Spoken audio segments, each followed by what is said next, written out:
Hello to the 3 people who decided to watch this. In this video, I'm going to show you all main WeVideo features. The first thing you will need to know how to do is add clips in the first place. Go to the top left, click Import, and browse to select. Now go to Google Drive, Shared Drives, Digital Media Files, and Footage. For now, you will mostly be using archives and dance videos. In this example, we will go to 2019-2020 archives, and here you can pick a clip. You may notice you can only click one clip at a time, but if you hold Control and click multiple clips, you can open as many as you want. Add them in and wait for them to process. You can now drag a clip into WeVideo and voila, you now have a clip.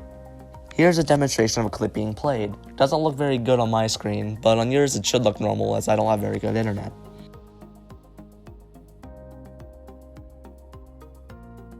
If you have a part of a clip you don't want, move the progress bar to where you want to cut the part, then click the scissors tool on the progress bar.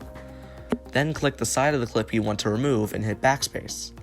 Don't forget to move your clip back in position or else there will be a black screen on the part you just cut.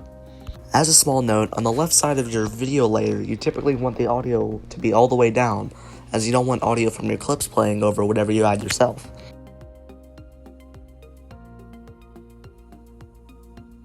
Sometimes you want to add your own voice to a video like I'm doing here right now. To do so, hit the narrate button in the top left corner, and if you want to mute your video while recording, mark this checkbox at the bottom, and then hit record. It'll give you a 3-second warning, and then whenever you're done talking, you can hit the stop button. You can record again in the bottom left, cancel this recording altogether, or save it, and of course preview it using the play button right here. It'll appear in My Media just like a normal clip, except you have to drag it onto an audio layer this time.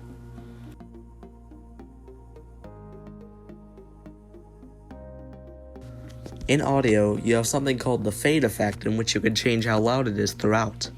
In this example, it starts at 0% volume, goes up to 100% volume, down to 50% volume, and back up to 100% volume. As I just demonstrated, you can still cut audio just like clips.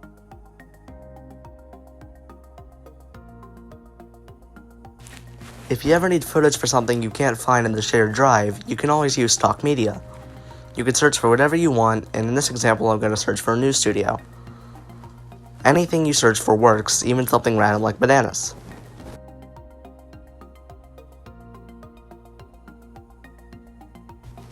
You may have noticed the video 2 on top of video 1 on the left side. Well, you can actually move clips up there and they will be above the clips below them. However, it completely covers all the clips, so you can resize them so that way you can see both clips at the same time. You can even add even more layers that go on top of everything else. And you can do more than just scale it down, such as rotating, flipping, positioning. I recommend trying it out yourself to see all the different things you can do.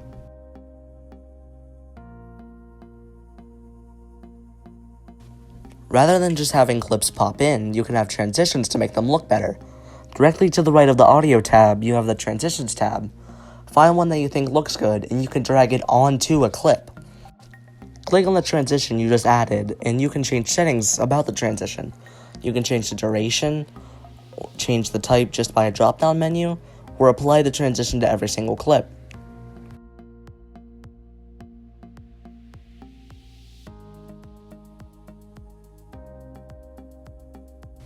Similar to clip transitions, there are clip animations, which are basically manual transitions. Double-click on a clip, then click the 3 layered boxes for the animation tab. You have the start option, where you can alter the scale and position, and the end option, which you can alter the scale and position. Throughout the entire clip, it'll go from what the start position looks like to the end position.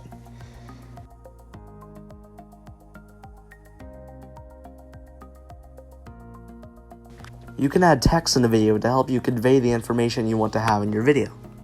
Go to the text tab in the top left corner and you're given 4 options: moving text, static text, in-season text, and callout text. We're going to use motion text for this example. Find one you think looks good and you can drag it into your video. You can change it similarly how you can change text in Google Drawings.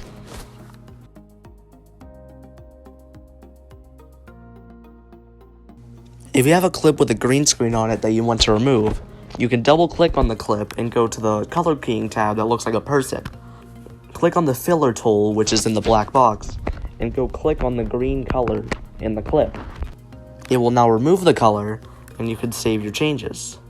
There's more than just that though, as there's a mask option that lets you turn the thing you chroma keyed to black and all the image to white. It's a really cool effect I recommend using for your videos. Even more than that though is the color tab, directly to the right of the chroma key tab. It lets you change all sorts of settings about the color. I recommend messing around with these and what you think looks nice. For this example, we're going to use temperature and make it a cool blue. Now I've learned two different effects with the cool mask effect and the cool color effect. Lastly is the speed effect. Double tap on a clip and go to the far right option and go to the second bar. It lets you change how fast a clip goes. To the right makes it shorter and faster, and to the left makes it longer and slower. This is really useful for some clips that drag out too long, or some clips that drag on too fast that you need to slow down. Thanks for watching this video. It took an eternity to make, and I'm glad you took your time to watch it. Hope you learned something.